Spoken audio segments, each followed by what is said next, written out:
one decision today could be 1 rep. And tomorrow, maybe you do 2 reps. Maybe by next month, you're doing 5 reps a week. You're not going to jump straight from 0 to 100 reps on the bench. So don't expect that in your finances either. Welcome to the Military Money Manual Podcast, where every episode is all about achieving financial independence in the military faster than before. We believe personal finance shouldn't be boring or intimidating. Building wealth can be simple, and financial freedom is the ultimate financial goal.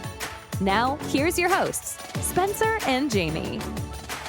Welcome back to this episode where we're all about perfection in your money. No, I'm just kidding. You're here with other imperfect people struggling through life, and today's theme is going to be practice over perfection. It's about a mindset shift that we can apply to our spending, our communication, our investing, our mindsets of frugality.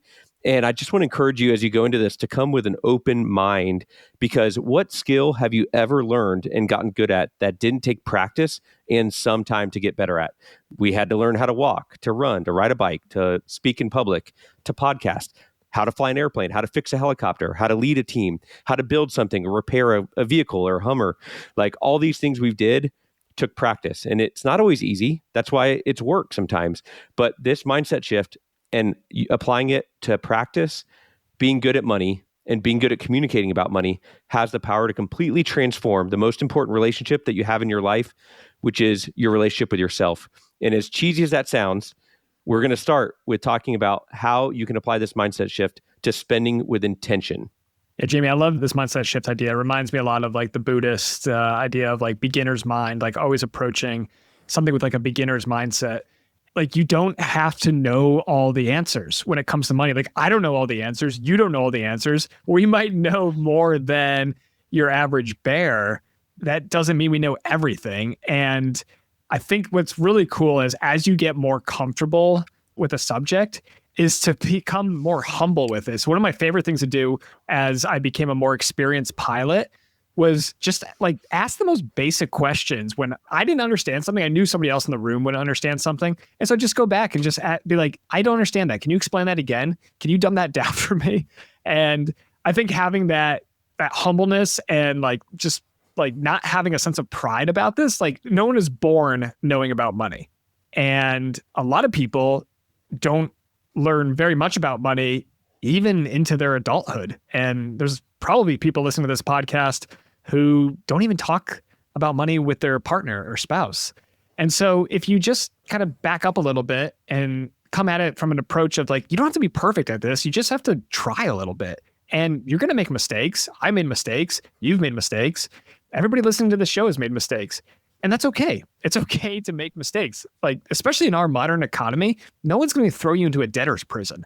Like you can make some pretty egregious mistakes in our system and still have your freedom, still have a job, still have a roof over your head, especially in the military. Like it's pretty hard to lose your job, to lose your health care. I think this is a great topic, Jamie, to approach money from a beginner's mindset and from the idea that you're practicing and you're going to try things and you don't have to be perfect. And in fact, you're never going to be perfect. And if you become perfect, then call us up, let us know, because that'd be super interesting to talk to you. But no one is perfect in their money game, in their investing, in their spending habits, in their savings habits, in their relationship with money, whether it's between themselves or between their partner or their spouse, whether the way they communicate about money, even just like, sometimes the feelings that you have, the emotions that money brings up. Especially when you don't explore them, or you're very resistant to them, that can be something that you never have perfection in. So I think it's a great topic. I invite the listener to keep an open mind and just listen and see if you can have more of a practice mentality the next time or the next week or the next month that you're thinking about money or you're dealing with money. And don't worry so much about being perfect and don't worry so much about getting it 100% right. And that can be hard for probably a lot of people listening to this podcast, because if you're listening to a podcast about money, you're probably an optimizer like Jamie and I are, but that's okay. So let's dive into it, Jamie. How are some ways that we can spend with intention and take a practice mindset to spending? It starts with realizing that not every spending decision has to be flawless. And it is a practice. Some are going to be better than others. Some days you're going to be at the top of your game and others you won't.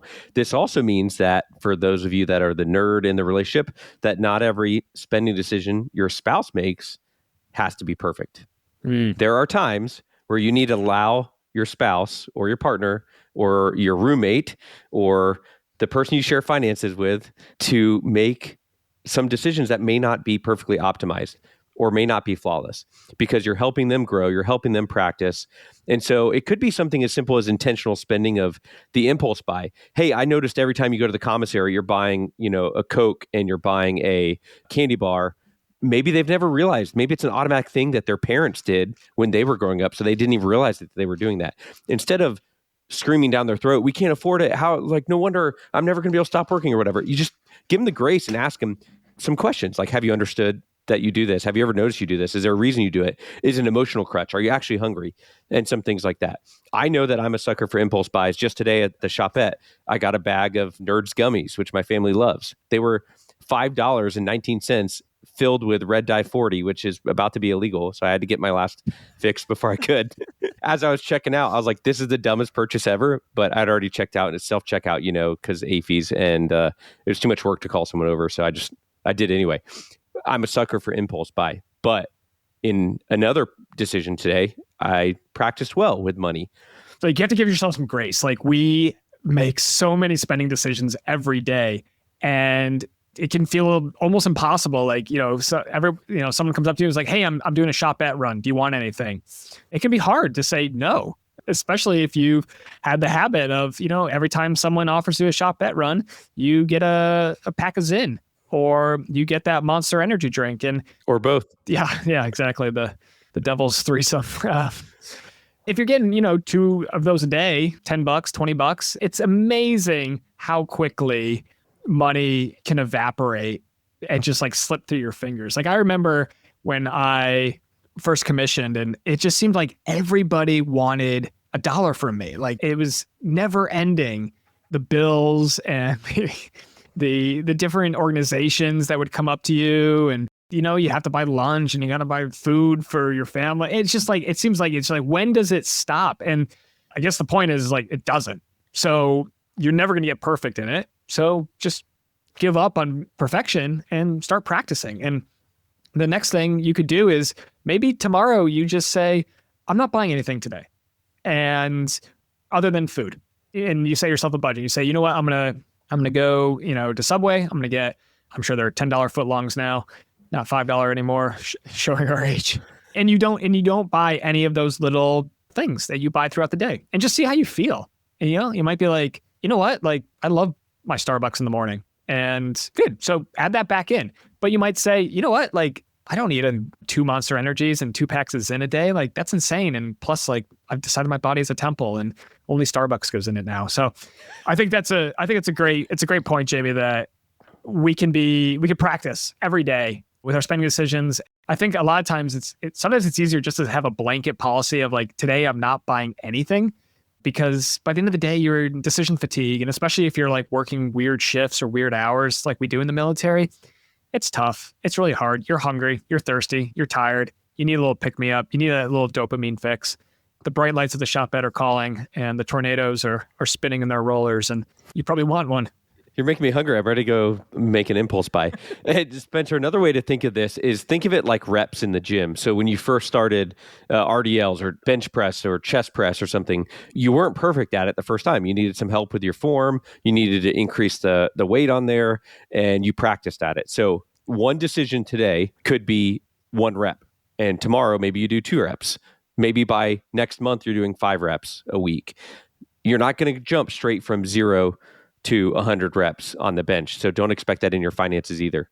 I think that's a great analogy, Jamie, that like you wouldn't expect to jump up that high in the gym. So why would you expect to go from saving $10 a month to saving $1,000 a month in just a month? Like, you have to build up to it. You have to learn too. That's the other thing too, is like, you need knowledge. Like, you can't just dive into this and be like, why isn't this working? Why am I still in debt? I see guys on Reddit all the time. They're like, I'm putting 10% of my TSP, but it's only $10,000 and I've been contributing for a year. And it's like, you don't make that much money. So 10% of zero is still zero. You got to step it up. And oh, by the way, this is a 40 or 50-year plan. Like, you're not going to see insane results quickly. Like, this is a get rich slowly plan. So use that time, practice during that time.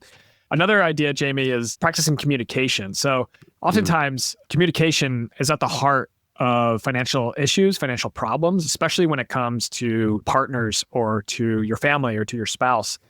When's the last time you had a money conversation with your partner that was something positive? Maybe your partner's just been nailing the grocery budget for the last 3 months and you're like, hey, well done. I don't do the grocery shopping. You handle the grocery shopping, but we talked about it and we set a budget and you've come under that budget and we're still eating and we're not eating rice and beans. So this is great. Like, well done on hitting that budget. Like, what are we going to do to celebrate? Like, we've been saving a lot over the last couple of months. Maybe we turn off our savings for 1 month. We put that money into our date night fund and we go out and we have we make some memories. But it starts with communication. You're not going to get it perfect. You're never going to get it perfect, but you can practice and you can keep working on it and you can keep improving. And I heard this other analogy, Jamie, like, I'm never going to play in the NBA, but if I went out and practiced basketball for an hour a day, 5 days a week, you can guarantee in a month, I would be much better at basketball. And I'm not that good at basketball, right? But like, from where I started to a month from now, if I practiced 20 hours of basketball, I'd be way better at basketball than I am now. I'm never going to play in the NBA, but I could be better than my previous self was. And that's true in everything, like every sport I've ever tried, like triathlon, cycling, swimming, running. You're the only person you can really, unless you're an elite athlete, the only person you're really competing against is yourself. Because when you're like 168 male, 30 to 39 out of 200, you're just like, what are you going to do? Hypothetically, not real. Yeah, exactly. Not a real example, obviously. But what are you going to do? You're going to move up 100 places? Maybe. You could probably move up 100 places, but are you going to move up to number one? Are you going to like medal? Are you going to podium that thing? Probably not. But you can get better. Just a quick note from one of our sponsors, and we'll be right back to the show. Don't know an IRA from a TSP or an SCRA from a CZTE? Fear not, the Military Money Manual, a practical guide to financial freedom, is here to help. In this concise, no-nonsense guide, our very own Spencer Reese, founder of the popular personal finance site, militarymoneymanual.com, offers invaluable tips and tricks to help service members of all ranks, branches, and bank account levels gain financial independence. Along with laying out the fundamentals of building wealth while serving, the book explains how to take maximum advantage of the unique financial perks available only to service members, whether active duty or reserve, officer, or enlisted. These benefits include special tax-deferred savings plans, preferential bank loans, fee waivers on high-end credit cards, and much, much more. Personal finance is not boring or intimidating. With its candid and accessible tone, this book feels like having a beer with a good and financial savvy friend. So pull up a chair, get comfortable, and learn how to make your military money work for you with the Military Money Manual, a practical guide to financial freedom, by Spencer Reese. The Military Money Manual is available on Amazon, Audible, and my website in hardcover, paperback, ebook, Kindle, and audiobook. Podcast listeners are eligible for a special discount by using promo code PODCAST when they purchase the Military Money Manual on shop.militarymoneymanual.com. And so one of the ways you can get better in communication, especially if you're married with your spouse, is maybe it starts with sharing goals. Maybe you've never had one of those goal conversations before. So instead of having this deep, let's sit down and let's have this 3-hour conversation about goals, maybe you just share one goal this week or this month. Maybe you share one thing that is part of your why behind caring about controlling the budget or controlling spending, or why vacation savings is so important to you, why investing 25% of your TSP is so valuable for you. Maybe it's discussing past mistakes, giving grace to yourself or to your spouse. And maybe it's being open with current challenges. Maybe there's, hey, I know we're 2 years from retirement or from separation, and I'm feeling nervous about the ability to provide for my family. And just sharing that with your spouse can open up a whole slew of conversations, not just emotional connection, but also some practical ways to do that. And communication isn't just about spouse to spouse or partner to partner. It's also between the parents and the kids if your family has kids. And so you could practice today, this week, this month with, maybe it starts with one money conversation with your kids. And maybe you even admit to them, hey, we haven't done a great job yet about teaching you about money or sharing about some of the things that we do with money or what we value with money. And it feels kind of weird, depending on your kid's age. It feels kind of awkward, and just admit that to them. But we want to start trying.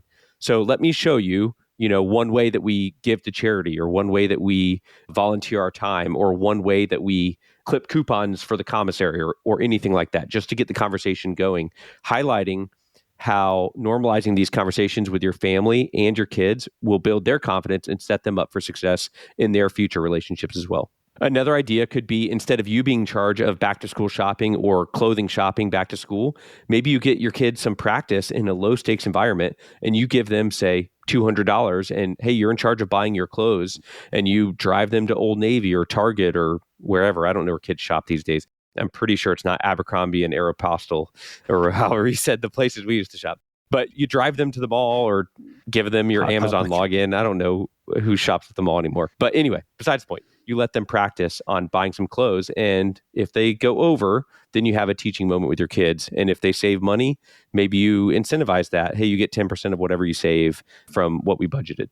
One of the last topics we'll talk about is, and this isn't relevant to everybody listening, but it might be, because if you're listening to this podcast, you're probably a financial optimizer. You're probably the one in the relationship who enjoys money and thinking about money and talking about money, but overcoming frugality paralysis. So some people have a problem where they're always thinking about the purchase. They're always thinking about the future value of the money. Like, I remember this great Mr. Money Mustache article, and it was like, anytime you buy something, you can multiply it by, I think it was like 762. And that's the value of the thing 10 years from now if you invested it in an index fund and it grew at 10%. Extreme, right? Because if you go out and you buy something that's $1,000, all of a sudden you're like, oh my God, I just spent $700,000. It must not have been that high, but it's one of those things that it's like, if you think about this too much, you're like, well, I can never spend $1 today because it's going to be so much more valuable in the future. But we don't know if we're going to make it to the future. So it's always this balance, right? It's always this push and pull of, you got to look after your current self and you got to look after your future self. And pretty soon you are going to be your future self, and you're going to be looking at your past self. And if your past self was miserable, your future self is going to be like, dude, what? Like, why were you miserable? Like, there was no point in being miserable. It's okay to sacrifice. It's okay to save. It's okay to invest and have a goal. It's okay. Like when you go out and you do an adventure race, right? Like, we like to talk about like type 2 kind of fun, where type 1 type of fun is, it's fun while you're doing it. It's fun thinking about it afterwards. Type 2 is, it's not fun while you're doing it, but it's fun afterwards when you get to talk about it with your buddies over a beer. I also learned about type 3 fun, which isn't fun when you're doing it, and it's not fun afterwards. So I just learned about that one. But so hopefully your past self was doing a type 1 or a type 2 type of fun, where your future self can be proud of the work that they did. But if you're doing a type 3 type of fun, where you're just miserable and you're not having a good time, and you get to the future and you think back on that time and you're like, dude, what was I thinking? Like, for my example, there was an $80 vacation that my wife had planned to Big Bend National Park. We were stationed in Laughlin Air Force Base, Texas. This was back in like the early 2010s. So gas was probably like $1.50 a gallon. So we could make it all the way to Big Bend. We could stay at a lodge, do some hiking and drive. And the whole weekend was going to be like $80. And I said, no, we can't do that because I'm so focused on paying off my student loan debt. Well, what do you think that makes my wife feel like, right? Like, she feel awful about that. Like, I can't prioritize her for $80. My student loan debt is more important. And now when I think back on that, I don't have any joy thinking back on that instance. I just think, wow, what a stupid thing to do. I guess that's an example of, look, I was practicing and I got that one wrong. I missed that rep. Yep. I went too heavy, and I needed to dial it back a little bit and remember like why I got into a relationship in the first place and why I married this person in the first place and what I'm trying to do here. Like, what kind of life am I trying to build? And if it's a life where I can't allow my wife to take me away on a long weekend for $80, like, that's not a life worth living in my book. Yeah, for a lot of us that started with a debt-free journey, it's hard to transition to spending mindset.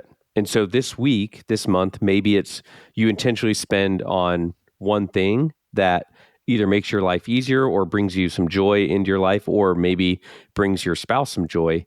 Maybe you don't even buy flowers on Valentine's Day because you're too cheap. And so maybe when your husband's birthday comes up, you buy some nice steak or something like that. And it's just one rep of practice. Maybe you waste a lot of time trying to save 25 cents for, which brand of peanut butter is a little bit more effective, efficient ounce per cent or whatever that the bottom left corner of the sticker is. And so maybe, just maybe, someone in this audience needs to hear, you walk into the commissary and you just grab whichever peanut butter you like. Maybe you pick a color, or you pick the one that you grew up eating as a kid. And I remember Jif commercials. You walk in and you grab Jif, and you don't even think about which size is better. Do I get the 1-pack or the 2-pack? Do I get the 2 small ones or 1 big one? Which sometimes hack, by the way. Sometimes the 2 small ones is cheaper. But don't worry about it this time, because you're going to practice just walking in and spending and not taking up so much mental energy and mental fatigue trying to maximize every single penny. And so as you transition from sacrificing to get out of debt to building wealth, there has to be a transition away from frugality, or it'll be tough for the relationship. It'll be tough for your overall health and well-being, and it won't be an enjoyable journey.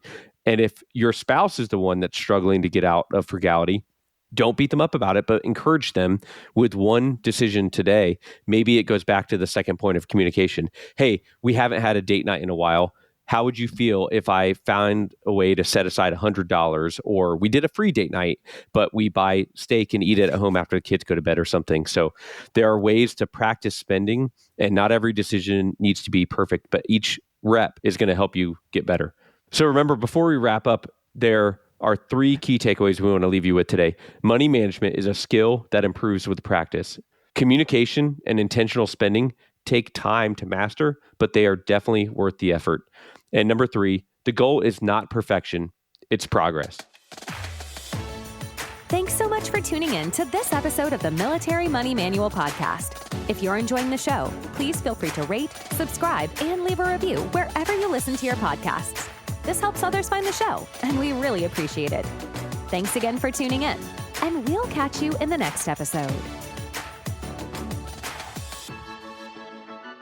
The views and opinions presented here are those of the speakers and do not necessarily represent the views of the DoD or its components. Reference to any commercial products or services does not constitute DoD endorsement of those products or services.